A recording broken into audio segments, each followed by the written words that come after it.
नमस्ते दोस्तों, आज आप सबके सामने एक औशानी माता की गीत लेके आए हैं। औशानी माता की गीत आप लोग के सामने गा रहे हैं और सुना रहे हैं। आप लोग को कैसे लगेगा कमेंट बॉक्स में अपना राय जरूर देना।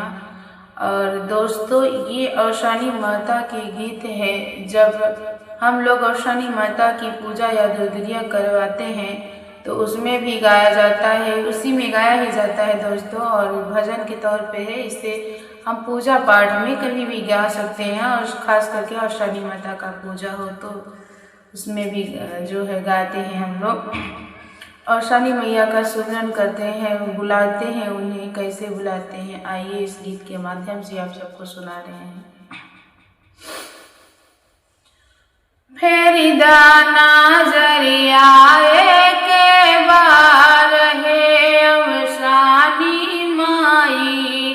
फेरी दाना जरिया के बार है औशानी माई। ए हो औशानी माई, हमारी औशानी माई।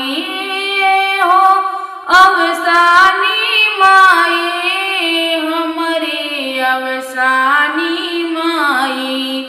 फेरी दाना जरिया के बार है औशानी माई। फेरी दाना जरिया के बार है औशानी माई।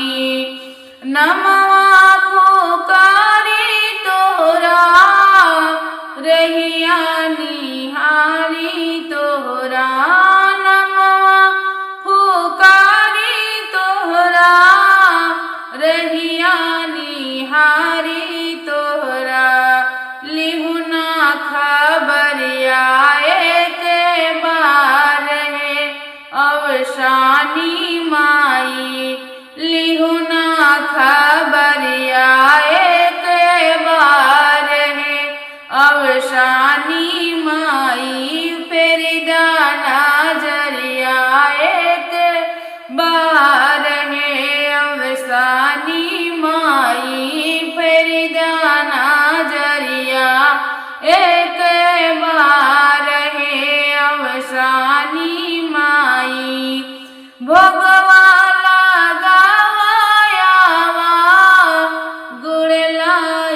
चना भुजावा, भोगवाला गावायावा।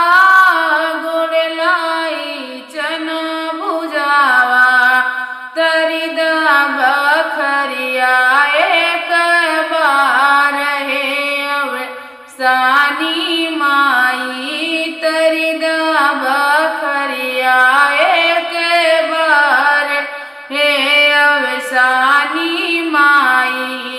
फेरी दाना जरिया के बार है औशानी माई। फेरी दाना जरिया के बार है औशानी माई।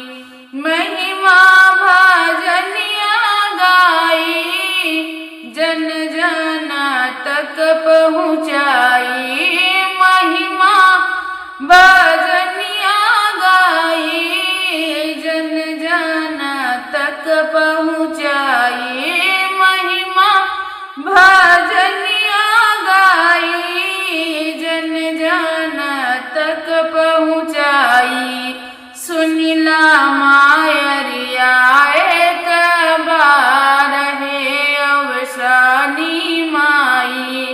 सुनिला मायरिया एक बार है औशानी माई। लैला खबरिया एक बार है औशानी माई। फेरी दाना जरिया एक बार है औशानी माई।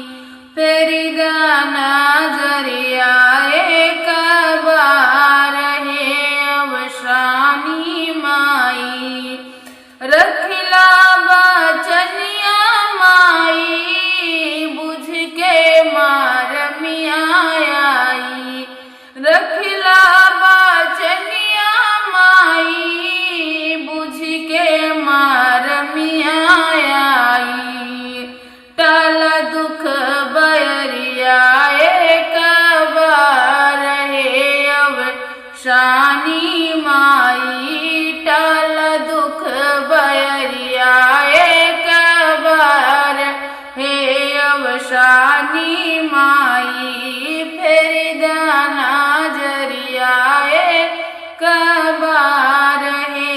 अवशानी माई फेर दाना जरियाए कबार है।